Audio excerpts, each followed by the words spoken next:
Hello, everyone. Welcome to another episode of Bikini in the Brain. And guess who's here with me?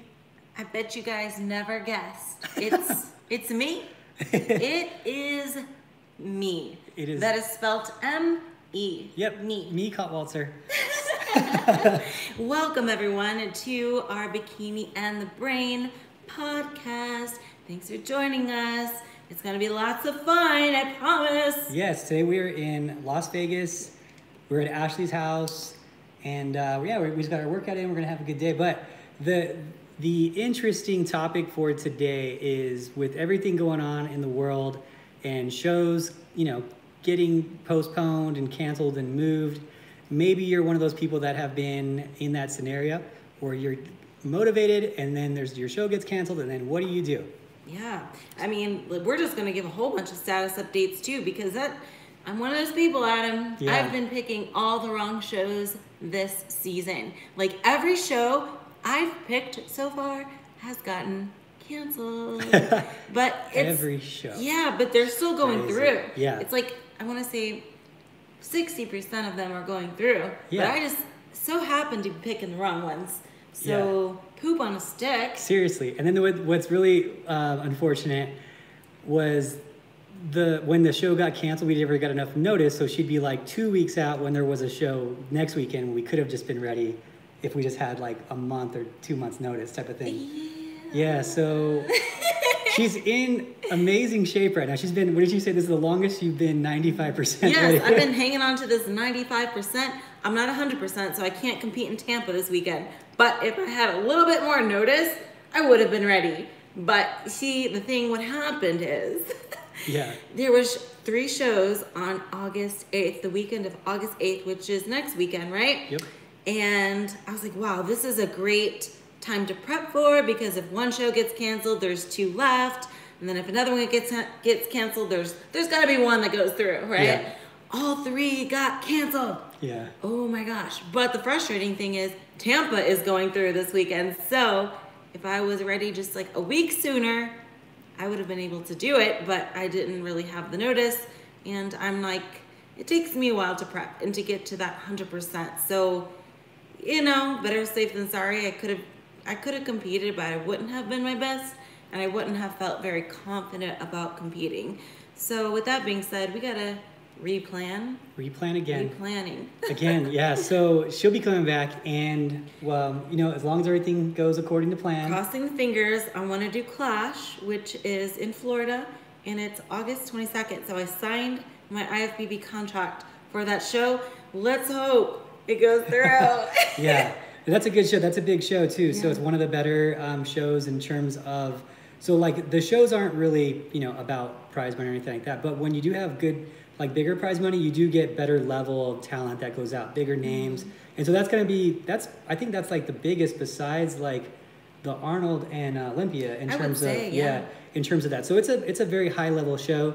Got to be 100% for that one. And we've learned you just got to be 100% period these days. There's gotta be 100%. There's no 95% is not acceptable these days. I've dabbled when I was like, no, 95%. Let's just see what happens if I just drop in on the show. And, I don't look as lean as I usually do, but it just wasn't a good idea because I just didn't look very on point.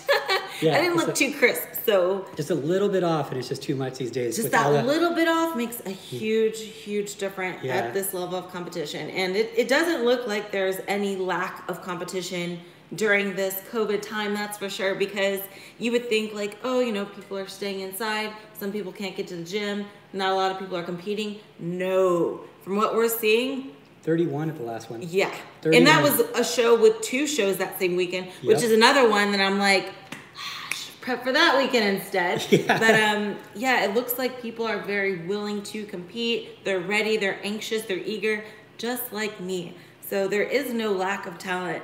And it looks like in Tampa, there's going to be a lot of talent. Yeah. And that's not even a big show in comparison to, let's say, the Clash and some of these other shows. So I don't expect there to be any easy, there never is an easy show, but there is definitely not going to be any lack of talent. Yeah. That is for darn sure. That is That is for sure. Gone are the days of the 12 people in a pro show. Oh, yeah? Yeah. I was telling Adam, I'm like, I can't even be picky anymore with these shows. Like, I used to be like, oh, maybe I can do this show on this week because I'll be, closer to home and I'm competing with people I'm familiar with and it'll be a good location. And, I used to pick shows for those reasons, but now it's like, gotta get in a show, whatever pops up. So hopefully, this one is gonna go through. Yeah. So and then for everyone else, the regular shows are happening. As a lot of the pro shows are a little bit more difficult because now that people are actually doing the shows, it's looking a little better.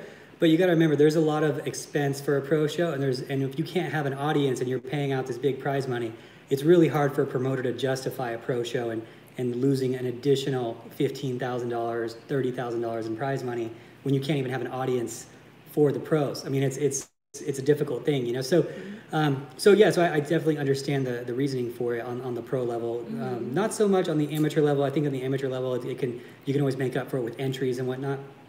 So the amateur shows, they're pretty much happening for the most part. So that's a good thing. The season's coming in, but the main thing that we want to talk about is, how are you able to stay motivated when your shows potentially aren't even going to be happening? And also we should talk about the average weight gain that we've run into, which it was shocking when you told me. It's been reported I've seen it two different ways. I've seen it as 16 pounds and I've seen 19 pounds. I don't know which one the accuracy is. The average weight gain during COVID shutdown, 16 and 19 pounds, which I'm going to throw this out there. So this is the truth of the nature. 18%, in at least in America, 18% of all early deaths are caused by obesity in America. And it's a stat that drives me crazy because I think I can have impact on that eventually. But when we're talking 18% of early deaths is the reason for it, something has to be done, in terms of if health is the priority right now, but 18% of our deaths are caused by that, we got to look at that stat and be like, okay, people got to get moving again, at this point. If we're talking about a 0.2% death rate from COVID, which is the true number right now, it makes sense that if 18% of the deaths in America are from obesity and people are gaining crazy amount of weights during lockdown, we got to start making sense of these things. So how can we be as motivated as you and stay lean during COVID? I personally haven't gained any weight. I lost like 7-8 pounds. Well, I mean, you do own a gym. Yeah. So I don't have the same excuse. It's an unfortunate. I can't even really put myself in a lot of people's situations because I do have that luxury, and a lot of my. But what I have been, I am surrounded by very motivated people, and my training program is 99% online. Even the people who are in Denver don't even really train at the contest prep center. They train wherever they're at, and then they just do their check-ins online. So, but those, for the most part, I would say 85%, maybe even 90% of our people are still staying on path and making progress, and have had people compete and look crazy good when half of their prep was at home and stuff. Yeah. So but how are you staying motivated through it? I can't really relate to it because you did go through that. You were in California. You were stuck at home working out. Yes. So we're all in different locations, and some people have it better than others as far as access to gyms. And I think when the lockdown first started, I was doing well with it because I guess it was a new thing for me doing indoor workouts. And as you guys know, I was doing the staircase in my apartment, which was 12 floors. So I kind of found ways to make it work. But eventually, those were getting boring. And I was getting unmotivated because I'm just how many freaking resistance band workouts am I going to do? Get me into a real gym. I don't think a lot of people realize, a lot of people, when you try to express that it's just not the same, the gym, it's oh, just do some push-ups and sit-ups, stop complaining about going to the gym. And it's you don't understand if you're not in the industry, especially us physique athletes, where we have to be so routine and do much more exercise than the average person. And sorry, but you probably can't prep doing just push-ups and sit-ups and jumping jacks, okay?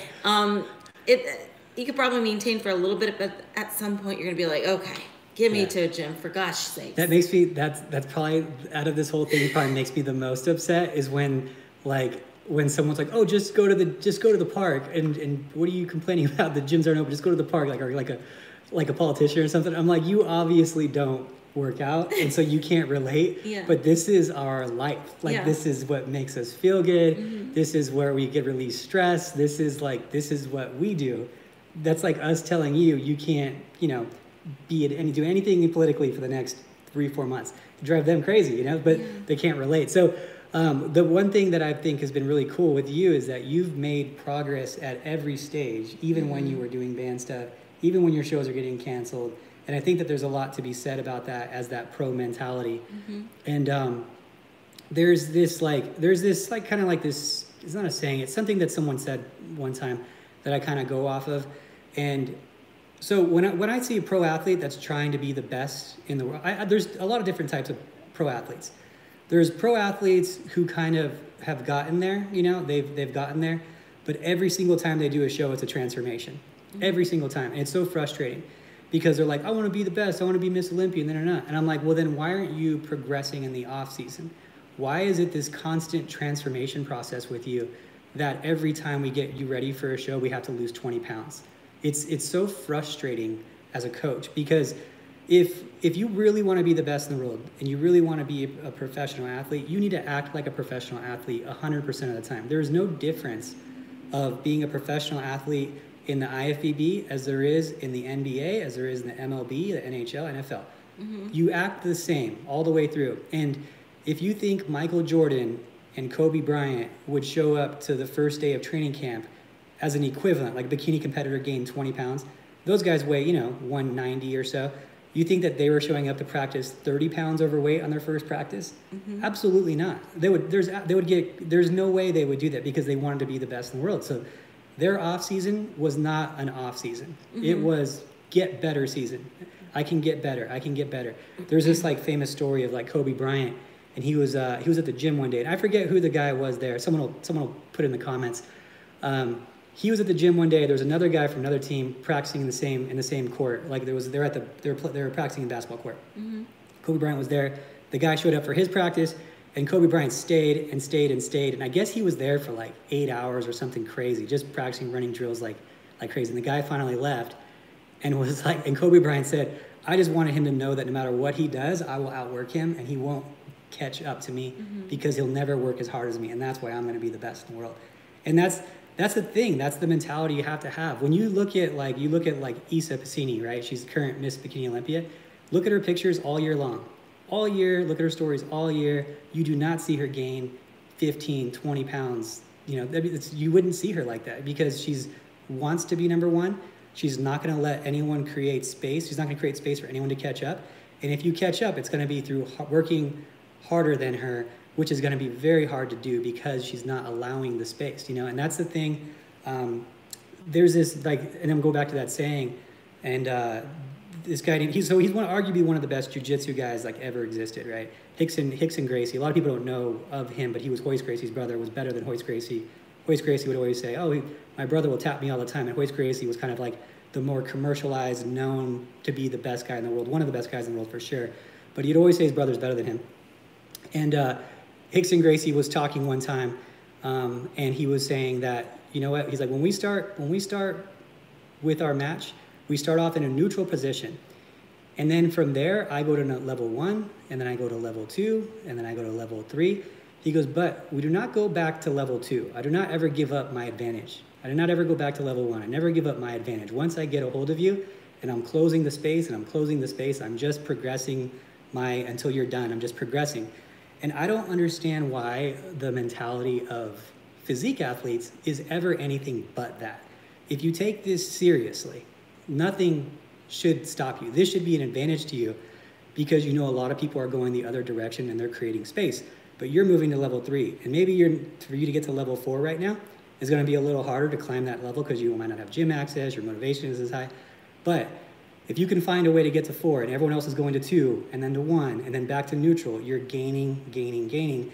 And these transformation preps as a pro is just so it's just so not what a professional sport is, you know? I know. And so, It's crazy how like some athletes can look so on point during the season, lean, sculpted, but in the off season they look kind of like just a regular thick girl, if that makes sense. Yeah. And it's so frustrating. And it, you know, it's a learning lesson that we have to learn sometimes too. I've done the same thing, and I put on excess weight in the off season. And I've mentioned here before too, at the time I thought I was doing good, like, oh yeah, it's bulking season, yeah, gotta put on some muscle. So to put on muscle, I gotta put on fat. But it doesn't really work like that. And I would say additionally, whenever you do put on weight in the off season, it makes it really hard for you to make those muscular improvements as well. So let's say in the off season, right, you're like, okay, it doesn't matter really if I get thick and I can put on some fat, it doesn't matter because I'm trying to really build up my shoulders. So I'm just going to train my shoulders a lot and feed the muscle, but you end up gaining weight. And here's what happens is when it's time for your show and it's like prep time, right? And you're like 12 weeks out or whatever, and it's like, okay, I got to get lean now. And you know what gets put off to the side? Training those shoulders. You know why? Because now your main focus is gotta get lean. Yeah. Because we only have so much energy to put forth. So are you going to spend all your energy trying to get lean, or you can put forth the energy to train the shoulders and not be as lean? I know for me, and I would say probably for you too, it's safer to say it's better to make sure you're conditioned. If something's going to take a back seat, don't let it be conditioning. Don't let it be the leanness, okay? Because sometimes you can get away with not having the most developed shoulders or developed legs, and it won't hurt you as much as just being out of shape on stage, because that's clear that, you know, this person wasn't prepared for the show. Yeah. And a lot of that has to do with the off seasons too, you know? That's what I always tell people, like, if you're a bikini competitor and you weigh, let's say the average bikini competitor's weight is probably like 120, 125 on stage for like the average 5'5" bikini competitor. 5'1", it could be, you know, down to as near as 105 pounds or so. But when we're talking, you're a professional athletes in almost every other sport. NFL goes a little bit, like for like, but not a lot. They're all maintaining their weight for the most part in the off season. I don't know why our sport, it's like such a thing, you know? Well, I mean, like, to be fair, to be stage lean all year is kind of hard. No. But to be 90, 95%, you know, there's that's no more reason. realistic. But yeah, we don't have to get like from super in shape person to just a normal thick person in the off season. That's what I'm talking about. Yeah, so I say 6 to 8% of your stage weight is where someone should be at. So if you're 120 pounds, roughly 10 pounds, you know, off season, then it's not that hard to get in stage shape. You know, it's not that hard. You need to lose 10 pounds to get stage ready. That takes you, if you lose 1 pound a week, that takes you 10 weeks. You know, and you can live fine being 10 pounds above your stage weight. It's not going to affect most people, like hormonally and whatnot. Most people can live there. You know, you're just living a fit life. You know, it's not like we're talking about being 12% body fat the whole year. We're talking, you know, being, you know, walking around at 16%, 17% as a female, and then getting stage ready at, you know, 14%, 13%, you know, maybe even 18% in the off season. But there's no reason that you should be going up to 22, 23%. Like that's not doing this for a sport. So there's two different types of people. I kind of put them in categories. I feel like there's fitness. I call them fitness tourists, and then I have people who live fitness, right? So fitness tourists, how I define it, is like someone who's kind of a transformation person, who's visiting fitness. You know, they're going to go aggressive. They're going to do one show. Like, it's not like a lifestyle they want to live forever, but they just want to accomplish that goal. And there's nothing wrong with that if that's what you want to do. But once you cross that line and you're like, I get this all the time. People will be like, I want to be the next Miss Olympia. I want to be a pro. I want to be this. I'm like, okay, that's cool. Now we just changed the game plan completely, because when you talk about being, I want to be the best in the world, and you start talking like that, you better act like that right now from now on. You want to be a professional in anything. It is not easy to be a professional. I think that some people have some they just don't understand the concept of that. You know, it's like if I wanted to be a professional baseball player right now, I don't even think I'd have enough time to shoot this. I need to be training, period. Training, workout, batting practice, fielding practice, everything, right? But in our sport, it's like, oh, just in season, I'm going to be serious. I'm like, no, that's not how professional sports work. If you want to be just fit and then go and be on show and do a show, I think that's wonderful. And I think everyone should do that, because it teaches you a lot about yourself, discipline, in other areas of your life. It affects you in other ways positively besides just the show. And there's nothing wrong with that. But don't say you want to be professional. And if you turn professional and you say, hey, I want to be the next Miss Olympia, well, you better get to work every single day, because there's no period where you can take time off if you want to be the best in the world. Literally at anything, you know, there's nothing you could do to be the best in the world and not train all the time for it, you know. So COVID or not, you know, that motivation needs to come within if that's the goal. So yeah, I think like I've expressed to you before, whenever you ask me how can I go for so long, for this long period of time, and I think it's not uncommon for somebody to go 100% for 12 weeks or 16 weeks. But after that's done, they kind of just let it go. Yeah. And that's why sometimes you'll see pros, they turn pro, they look like they have a lot of promise, but then you don't see them in the next year or next years. Yeah. Whereas it's way more rare to see somebody have a longer career because they're able to keep that motivation and, you know, keep a good head on their shoulders and be realistic about goals and allow themselves to have a break but not get to the point of no return. What an unfair world we live in, that it is so much easier to put on fat than to lose it. Yeah. Like that, how you can lose like 16 weeks worth of training in a few weeks. Yeah, easily. If you just go ham. Yeah. You know? could do like 10 days, you could lose it all. Isn't that crazy? What yeah. an unfair world. So you got to make this a lifestyle. It's got to become a habit. And I think that like once you grasp what things you like to do and like to eat, how you like to season your food and flavor your healthy food, it's not that hard to stay on track. You just got to learn these little things. And I know some people have like one taste of something and then they're addicted and they need to have more. You know, I think we need to get rid of that idea that if you order a huge cheat meal, you don't have to eat the whole thing. Yeah. Share it with some friends. I think that's like such a slippery slope after a show, right? You go out with your friends at Cheesecake Factory and you go ham, okay? Yeah. And it tastes good, but afterwards you don't feel so good. You're bloated. You ate way more than you needed to eat. Your stomach's distended. Nothing's digesting properly. I personally hate that feeling. You know I hate that feeling. Yeah. I hate the feeling of being bloated, not being able to suck in. I hate the feeling of being pregnant with food. Yeah. Like I'm pregnant with 2 cheeseburgers. I hate that feeling. I hate it. So I'll have like little tastes, little samples if I'm craving something after a show. I'll ask my friends, can I try a piece of your French fry? She's a taster. She's a nibbler. French fry. You know, like, can I have a sip of your milkshake? You know, I have very generous friends, but I'm also not afraid to ask. So like, I'll have like little samples of things, but I don't want to binge. And I do realize the hardest thing is like, you know, the next few days, I think they have, what is it called? The post-show depression in a way. It's like, okay, I just achieved this thing. I competed. Now what? Now what do I do? If you don't have like a goal already set for yourself, it's kind of confusing how I should go about this. And if you do have a goal set and it's like farther away, you always think, oh, well, I don't have to compete till, you know, another 2 months and I'm already ready. I'm already in shape. But you can lose that so quickly. It's such a slippery slope. And let me tell you something, real sugar is so, it's like you get a taste of that real sugar and you're like, oh, wait a minute. This tastes so much better than like had real sugar stevia. So long. I don't even know how. I know, but once you have it, it's like, oh. Really? Yeah, I haven't had any in so long. Like if you have like a dessert or something with the real stuff, it's like, dang, this is good. Need more. You know what I had? I had the stevia cheesecake the other day. Really? Yeah, from Cheesecake Factory. That was like, I split one. I split one with Anya. And it was like, I think the whole thing was like 800 calories. And I was like, looked at it and I was like, God, even that little piece is 800 calories. Well, it's good you split it with that. Yeah, there was no way. I don't know. I feel guilty. It's not worth the guilt. For me, it's just like a guilt thing. You know, I don't want to.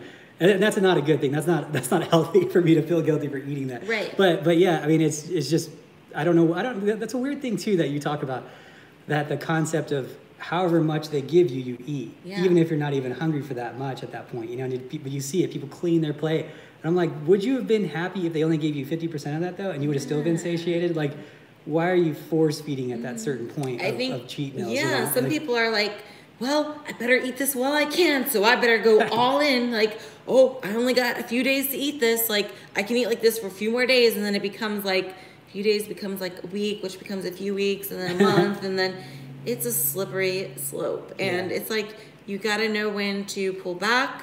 And, I think sometimes too, a good thing that often goes overlooked when we're having a cheat meal, especially after a show, because we might be dehydrated because we're not like chugging a gallon of water on show day, None of us are doing that.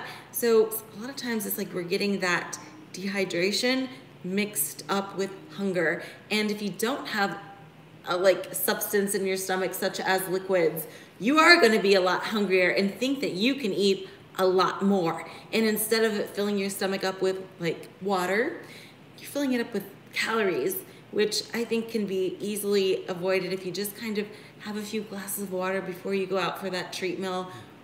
Even if it's not after a show, it's like, it kind of like puts you in place a little bit. Like, okay, I'm not that hungry, I think that this applies to like anyone who's even a regular dieter too. When it comes to once you accomplish your goal, like let's say you're just a regular dieter and you lost 20 pounds, now what do you do, right? That type of thing. The other thing too that I think that, going back to our subject, which we're awesome at like getting off subject, but it's usually my fault. Actually, this was my fault. But the whole thing with COVID, we have, I think the main issue with people gaining so much weight, gaining this like 16 and 19 pounds, which is, that's insane, by the way. 16 and 19 pounds is nuts to think about. That's more than, and it's not muscle.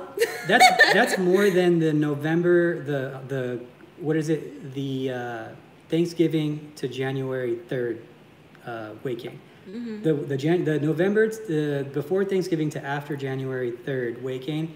I believe, if I always remember that during the year that stat, but I believe that's 6 to 8 pounds. So we're talking already like triple that. Mm-hmm. It's crazy, it's so hard to get that off. You know what's even crazier though? I'm going to interrupt you for 1 second. Even Joe Rogan keeps bringing this up on his podcast.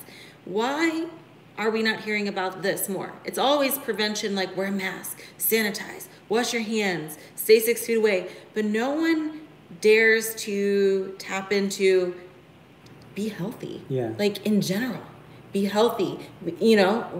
Excess weight is one of the major causes so many other issues, but especially in a time like this, we should really be focusing on our health, but nobody wants to like go there. I don't know if they're afraid to offend people, if they're obese, but no one wants to say it.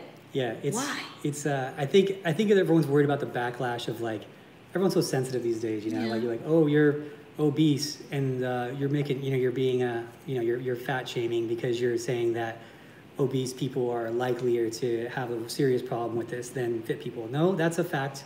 That's not a fact. If you're obese, you are more likely to have a worse effect of this than if you're in shape. In shape people, for the most part, have been doing pretty fine with this stuff. So yeah, it's a factor. Sorry if it offends you. I'm not going to ever let my stuff be narrated. Mm-hmm. I'm never going to do that. So the fact is, if you've earned the place where you can be like a little more comfortable in this situation, I say kudos to you for taking care of your health.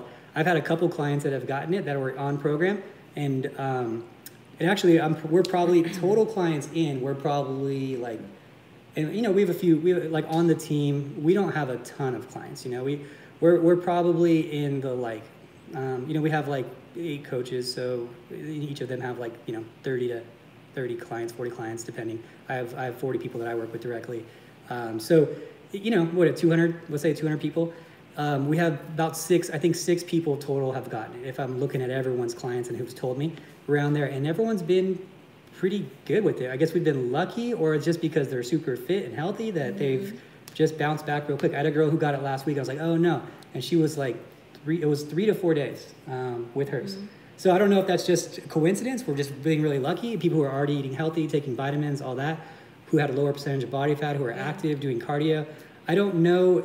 I wish there was some like type of research thing that could show, hey, when you do these things, you basically kick the virus's ass after it kicked your ass for a day or two, which is basically what I've seen consistently has been that. So I don't know. We're such a small number though in comparison to the regular population, the super, super in shape, the elite, if you will.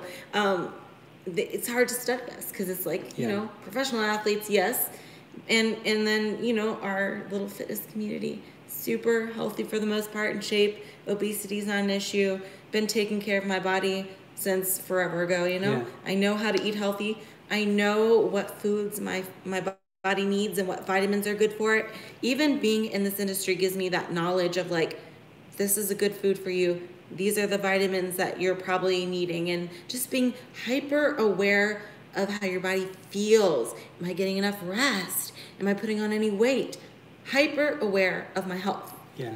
I think that's an instinctual thing right now at this point, because when I'm not getting enough sleep, I like make a point of it. You know, I'm like, I got to get enough sleep. Like, I don't know if that's a normal thing for people, but we're so aware that it affects our gains, it affects everything. Yeah.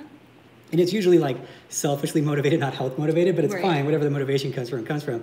For me, it's like, oh, I better get some sleep this week, or I might gain more weight. My cortisol level will be through the roof. I'll hold on to more body fat. I won't lean out the way I want to. I won't gain the muscles I want to. So that's how I think. But the actual thing is, no, I'm making more. I'm being healthier too because of it. So, and we both kind of feel like super.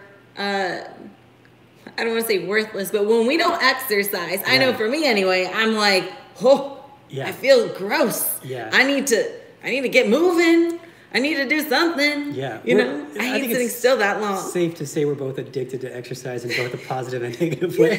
Nothing wrong with that. I have no problem with admitting that it's somewhat of an issue for me. But whatever, it is what it is. It's a good one. Health should always be your priority, though, no matter what. So. Yeah. So, and that's another thing I'm doing, actually doing in the future too, with the whole like Vegas thing too, is like really prioritizing my life and what I want to do that's going to help me like live the longest, is not putting myself under the immense stress of like, it's funny, like in my circle, which is a very, very niche like circle of coaches and that do things that I guess at a higher level. There's very few of us, that do that.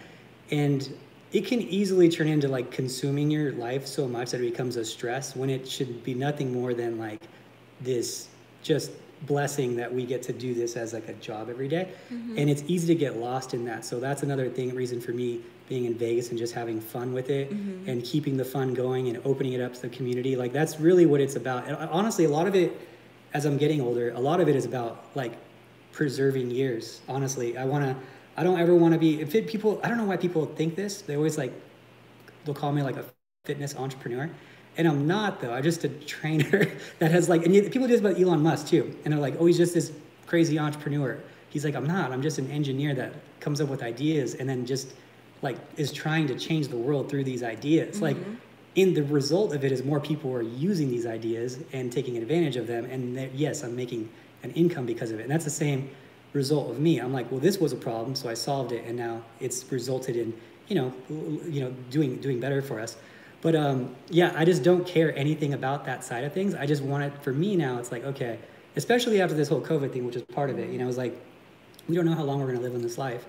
I want to impact fitness as much as I can. I want to disrupt the fitness industry as much as possible and interject that to the mainstream as much as possible and decrease that 18% early death rate to maybe 17%. That'd be cool if I could be part of that, Right. Which is part of the whole Vegas thing. And I'm not going to get crazy with this talk because it can go pretty far with what I'm trying to accomplish in the future with it.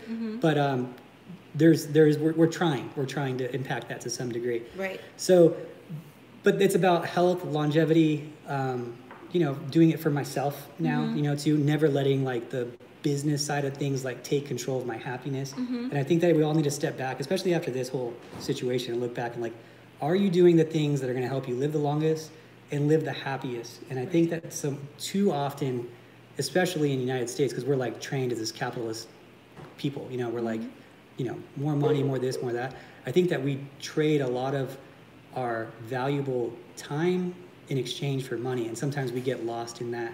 And I'm personally never going to be that guy. I'm exchanging time now to better the world. If money comes of that, great. But that's not why. I'm exchanging time to help people to get fitter. So if they're in this situation, if it comes up again, more people are in a better scenario of making it through. And also for me, less stress, so I can live maybe to 80, 90, who knows? I hope so. Yeah, so I think that we all need to take a step back and like analyze ourselves. Are we doing this for, like, how are we living this life? Are we living for happiness? Are we living for, longevity? And this whole weight gaining of 16, 19 pounds, whatever that is for this COVID thing is, you guys, you got to look at that. Like if you're one of those people, you got to do something about that. Yeah. It's not one, you're probably not feeling the best. Yeah. Everyone's a little bit down right now. Everyone's a little depressed right now. Even if it's just a little bit, like I'll say I am, you know, I'm not 100% right now because of the whole situation. It's hard to be 100. There's no way. And no one's living their happiest life right now Yeah. indoors. That's for sure. Everything's so weird. Yeah. Everything's weird. And there's no way that you gaining whatever, let's say it was only 10 pounds or 8 pounds. There's no way even that is making you happier or healthier. It's just, I kind of see how that happens though. I Easy. mean, for one thing, your mentality is changing, right? People are feeling kind of hopeless. Like, when am I going to be able to even wear a bikini at a pool party? Yeah. Hold on a second. Hugo. Sorry. Anyway, like, it's just like, it kind of felt hopeless. Like, what's ahead? What is life now? Yeah. What am I training for? Why even be healthy? Is the world even going to be a thing in 5 years? And then I know this sounds a little extreme.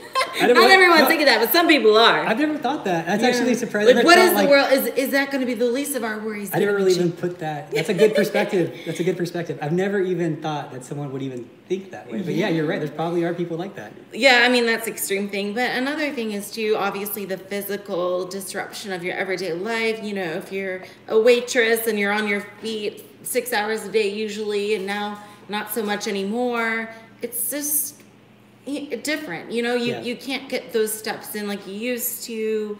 Obviously, some people have their gym closed.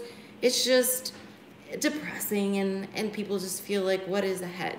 Yeah. But, you know, there is light at the end of the tunnel for everything. And although it's not back to normal yet, it is getting a lot better than it was. I think a lot of people are less afraid, even though you'll see numbers and on the news and stuff. I think people are, you know, starting to get a better realization on what this does, how it causes different things to happen. And, you know, I think people are starting to understand it more.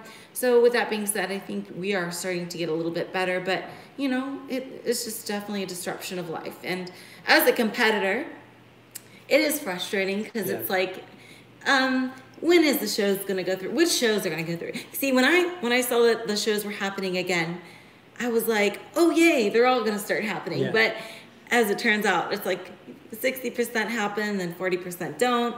But you just got to keep positive and know that, like, okay, well, I kind of learn my lesson now that they're kind of way more unpredictable than I thought they would be. So just got to stay. But stay in shape. But it's so hard to, I guess the best way to describe it is, when you're a month out from a show, right? It's the home stretch. You can see, this is what I need to do to get here. I'm this far away from my goal. Let's do it. Yeah. And you do it, right? You have that motivation. But now it's like, is it going to happen or is it not? It's kind of like fool me once, shame on. How does it go? Fool me once, shame on you. Fool me twice. Yeah, exactly. So now it's like, okay, well, after a few of my shows were canceled, I kind of know that might not go through, but I got to stay positive and I got to stay in shape for when it does happen because I want to go for it. And it's just hard to put yourself in that, oh, I'm a month out, I'm 2 weeks out, and then it just doesn't go through. So. Yeah, but the cool thing is with that, you're in great shape. You know, you're living lean, and then you can do a lot of things like other things people don't think about. You know, you could do photo shoots right now. You know, you could do those types of things. Build your content for your Instagram and whatnot. Shoot a lot of media. Shoot a lot of home videos, whatever. So have that when you're in that type of shape, and it just feels good. And you're in your now when you're on stage, I'll definitely say you're not in your healthiest state. But when you're like 4 weeks out, 6 weeks out, I would say most people are in their like healthiest I like feel state. Pretty healthy. Yeah, I mean you're lean, but you're not like crazy lean. Your hormones shouldn't be like that negatively affected, if they're affected at all at that stage. There is some things when you get crazy lean that of course it's not the best state to be in. So and that's why I still say 6-8% above your stage weight is still realistic to get everything for the most part balanced again. And there's going to be, I would say, the masses. There's going to be those outliers that are they need to be 15 pounds to be whole again. But for the most part, for most people, it's going to be in that 6 to 8% above stage weight. So yeah, that's why we were referencing earlier. I've never been 95% for so long. I'm not stage ready yet. I'm a few weeks away from stage ready, but I was able to mean the few weeks out. But just not the best with picking the shows. So. You're a terrible show picker. Man, Me too, though. I'm responsible for that. I know. No, but listen, what's really frustrating is I look back on the shows that I woulda, coulda, shoulda done. Yeah. And even in the beginning with the Arnold. Yeah. And that whole situation with the eye surgery and me not being ready in time because of the eye surgery and I couldn't do it. That was so frustrating. Yeah. And it's kind of like, it's a bad nightmare that keeps happening, right? Yeah, and it's crazy that you've been in quarantine for like way longer than everyone else. Because of my eye.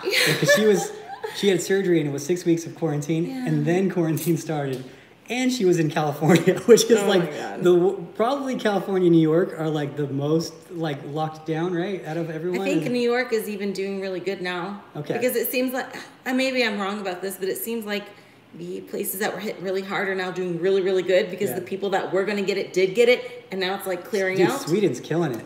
Yeah. Sweden's killing it right now. They're they're living their best life. And then the places that didn't experience any high waves are now getting it bad because they never got the chance to expose people to like it. I don't know. It just seems that way, but who knows? Because listen, we're getting numbers thrown around all the time on the news, and you just, who knows? Yeah. I mean, I'm not sitting there obsessing over it. I try not to watch the news anymore. Toxic. You can't. Because first off, you're getting different numbers from different places and different perspectives, and everything's biased. So I try not to, but it just seems to me like if the places that were hit hard are just clearing out, it's kind of like a after the storm kind of thing, and then the rainbow is coming out like, okay. Dude, Sweden's killing it right now. They're like, everyone was like so against Sweden when they first did it. Now they're doing great. And they had like zero economic impact, like almost the minimalist out of everyone else. So, whether that was the right route to travel or not, I guess we'll figure that out in the future. I mean, we all have different setups though in the country, so who's to say? But yeah, it's just, I try not to follow the news. You can't follow. When it first came out, I was like, obsessing over it. Yeah. Well, I think we both were. We were both sending each other stuff all the time. We didn't know. It was like no one knew what the hell was going on.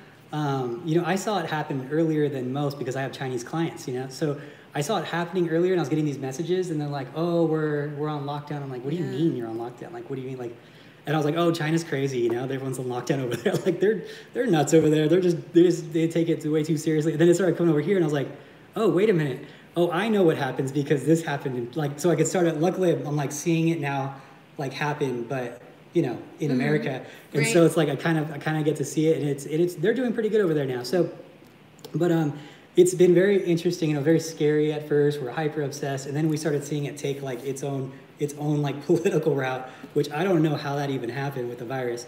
But it's like so weird. Yeah, it's a mess. It's 2020, let's scrap it. So it's a mess. So now I don't watch it. If I do watch anything about it, it's like from unbiased sources, like it'll be like Joe Rogan when he has like a specialist on or something like that, where it's like it's not about being a Democrat, Republican, anything. It's just here's the stats, here's the data. That's all I want to know. So when you look at the actual data and you take out any bias from any political party, and that's all I'm research based in everything I do. And when you look at it, you're like, okay, there's light at the end of the tunnel. It isn't as bad as we thought it was. So there's no reason to like be so afraid of it, especially if you're fit and healthy. Obviously, you got to be smart. Got to be, Yeah, I mean, no one wants to get it. You do not want to get this shit. That's for sure. Like you do not. It is a bad. At minimum, it's a bad couple of days. From people I've seen like 6 days of the healthy people was like the most I've seen from like. Not my direct people, but from other healthy people, I've seen like 5 to 6 days, but then lingering things for a while, like the taste thing. I had one person I saw, the taste thing was like over a month. Jeez, can you imagine? Like the taste was just. I wonder if she was just like eating the healthiest foods because it doesn't matter.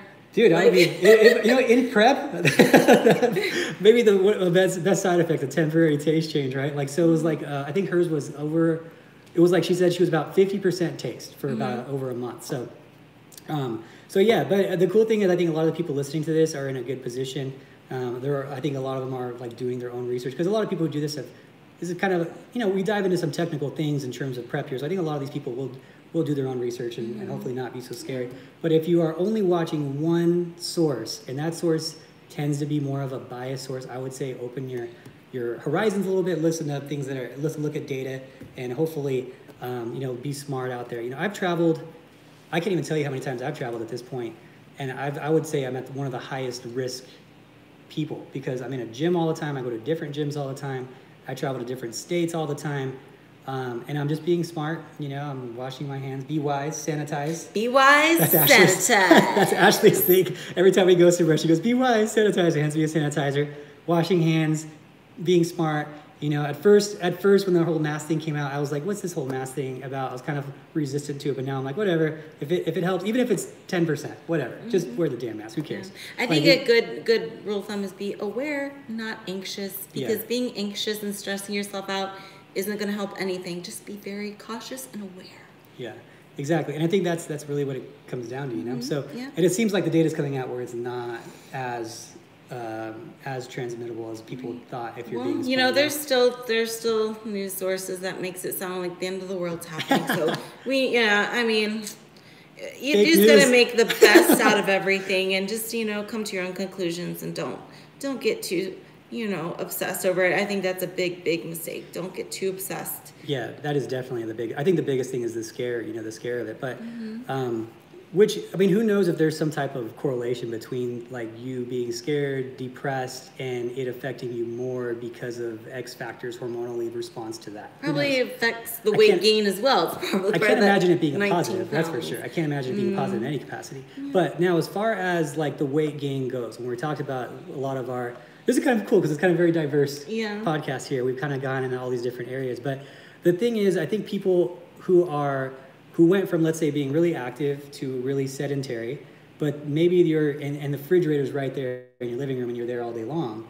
I think that those people need to make that adjustment and understand. And this is the same thing like when you come out of a show or you come out of a diet and you're like, oh, I just go to maintenance calories and I won't gain any weight. When I go to maintenance calories. Well, the thing is, maintenance calories are probably different now. That's what people don't understand. So I always say, hey, when you come out of a show, go right to maintenance calories and let's start working on you hormonally. Maintenance means maintenance. So if you start gaining weight right away, you're not at maintenance calories. There's no debating that, you know? So if your new maintenance, because you're sedentary now, is, you know, 500 calories less because you're not moving, it's 1,000 calories less, whatever the case may be. You know, I prepped this one girl, her name was Dina, and she was a horse trainer, right? I don't know if I don't prep her anymore. I don't know if she's still training horses right now. I imagine she's outside, she probably is, but we didn't even do any cardio for her preps because she was so active on horses, right? So she'd eat, I remember it was the craziest thing. She would have in the off season 5,000 calories a day. Oh man. Female, 138 pounds. I was like, I felt bad for her. That's a lot. That's a big grocery bill.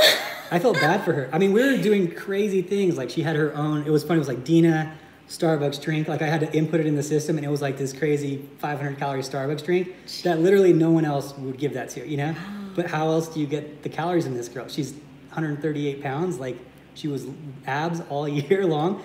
No cardio, right? So let's say she got quarantined and she's used to eating those 5,000 calories, right? Oh, yeah. Like when you get quarantined, you just go from 5,000 calories because you're training horses and now you're burning, let's say, and that was close to her maintenance. Now let's say she's at 2,000 calories because she's still got a fast metabolism, but she's not moving at all. Well, now we're talking, she's eating 3,000 calories less to stay the same. That's a hard thing to do because she's so hungry. But the reality is her new maintenance calories have shifted because she's not as active, just like many of your guys out there who maybe it's 500 calories for you, maybe it's 800 calories for you. But if you are trying to figure it out, your maintenance calories have adjusted. If you're at home, be smart. You know, you're gonna have to maybe adjust and eat a little less. You know, you're burning less calories. That's just how it goes. You know, there's nothing wrong with that. And if people are out there thinking, oh, I don't want to get metabolic damage and all this stuff, it's not gonna be a metabolic damage scenario because you're just simply moving less. So you're matching your movement. You're not matching your calories in to your calories out more. It's not like you're creating this large deficit that's going to offset all these things hormonally and whatnot. So, so just take that into account. How many people are actually still doing that though? I don't know of any gyms that are closed except for Arizona, California, New York. Still New York? Oh wow. Okay. Well, those are definitely large areas. So, I mean, luckily in Las Vegas, as soon as I got here, I'm like, oh, thank God, we got a gym.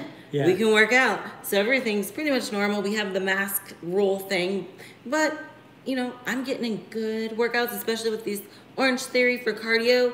I would say I've never worked harder in the cardio department for a show than I am now, but in a different way, on a more consistent, regular basis, right? So 5 days a week, I'll do the Orange Theory, and you know, it's like an hour class.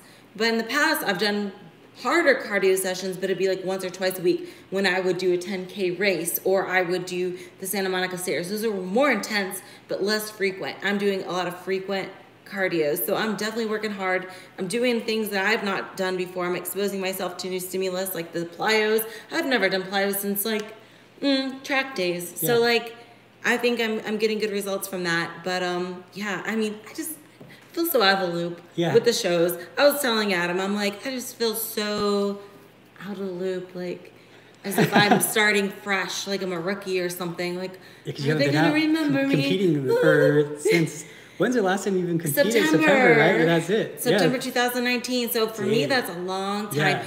Because my plans this year was I'm gonna compete at the Arnold. I'm gonna compete every month. We talked about doing 8 shows this year. Yeah, 1 show a month and going all over the world. Get a show in. And I'm like, just give me a show, but one that I'm ready for. Because it's like we wanted to do Tampa, but that would have rushed our prep. Because I was like, what, 1 month out at the time, and then it's like, okay, got to be 3 weeks out. Which for me, one thing you guys need to know about me is I don't.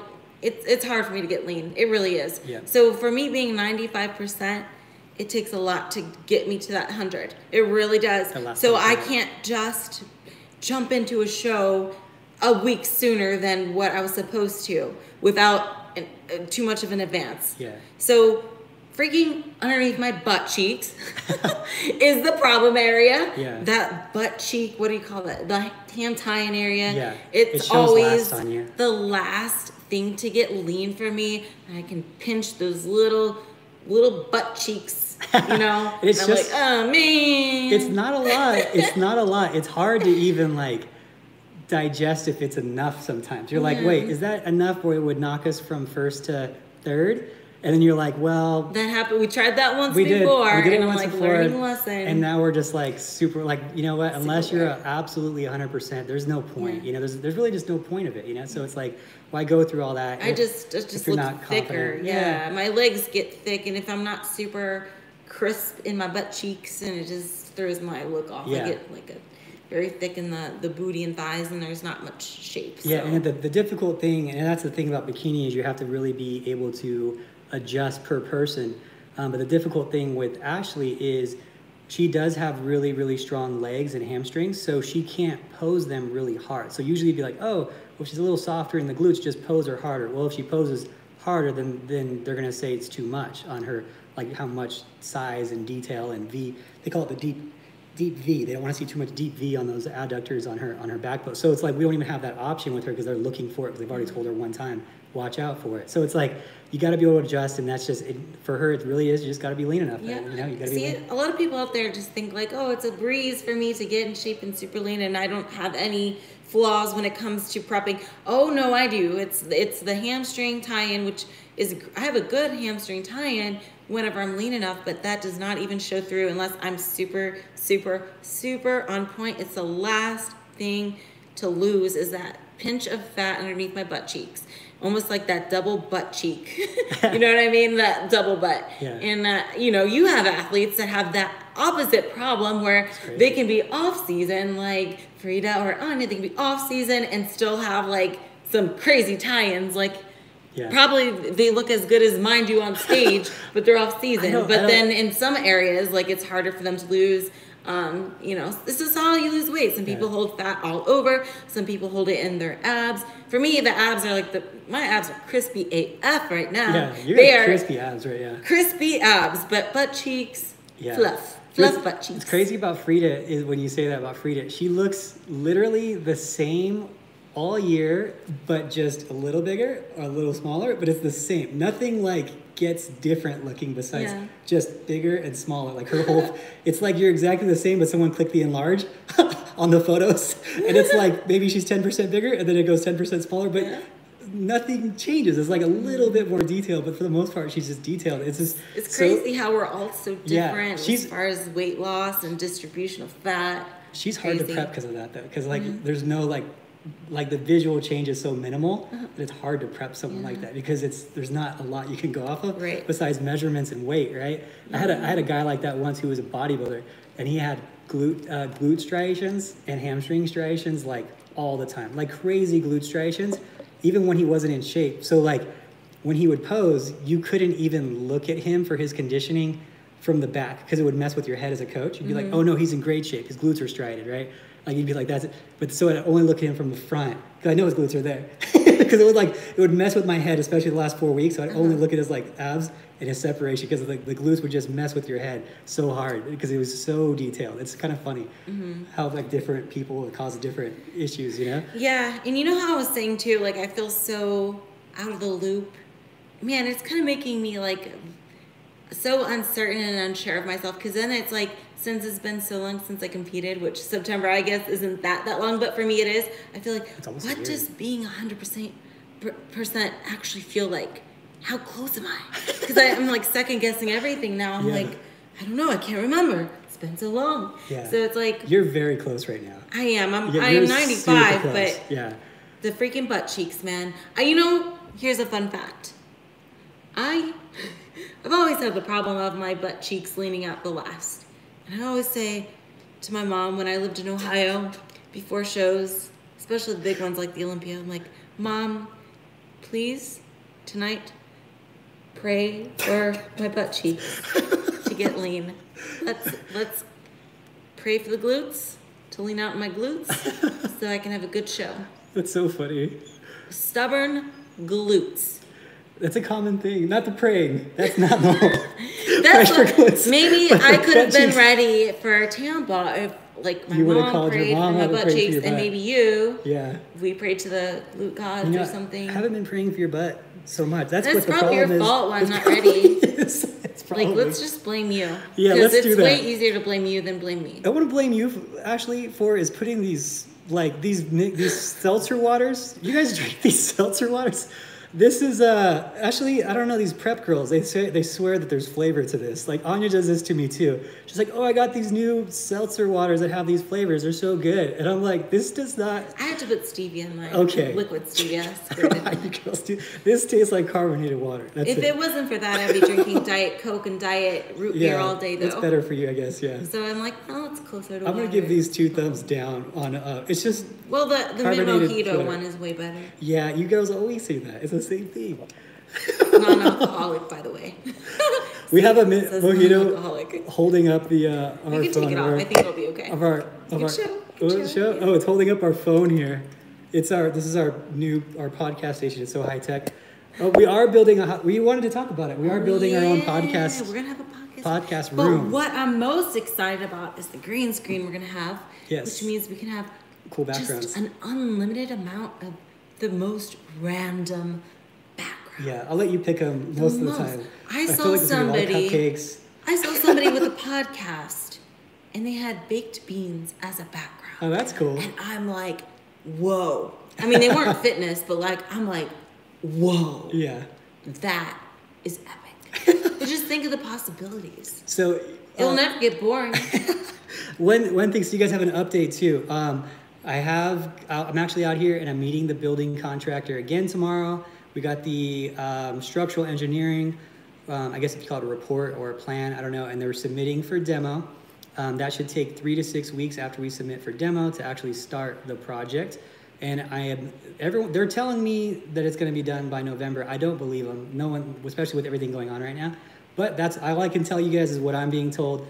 And when we get it open, it's going to be private. But I want anyone who listens to this to come in, get a workout for free. It's on me. Come say hi. Ashley's going to be there really often. She'll be doing posing classes there and whatnot. I'm sure a bunch of other things there too, I imagine. And yeah, so it's for the community. I'm not charging anyone to go there. That's just not my thing. I'm not a gym owner type of guy trying to make a business out of owning a gym.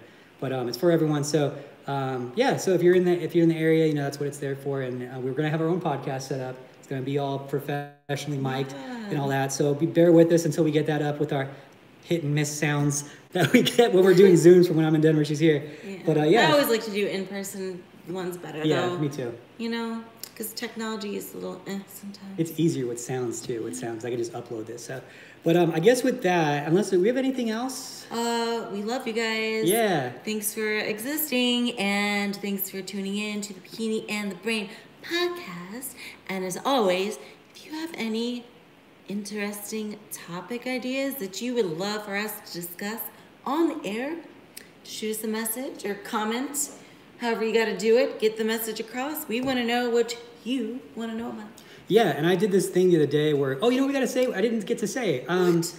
You remember in January when we had the giveaway a trip to USA's if you did something good for people? We actually gave that away the other day. I posted it on my Instagram, but I didn't put it on our podcast, and I should definitely put it on here.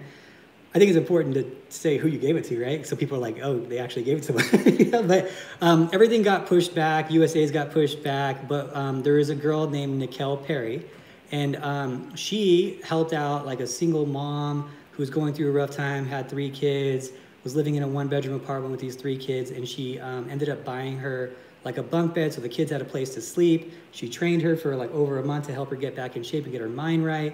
The lady, I guess, went through a hard time, went through divorce, started doing drugs, things like that, but helped her get back in the right place. So awesome, Nicole, for doing a great thing in the community. Congrats. Yeah, and yeah, she sent me in this story, and we started like building a relationship from it. And she actually happened to be like, I don't know, not I want to say like 30, 40 minutes from Denver area.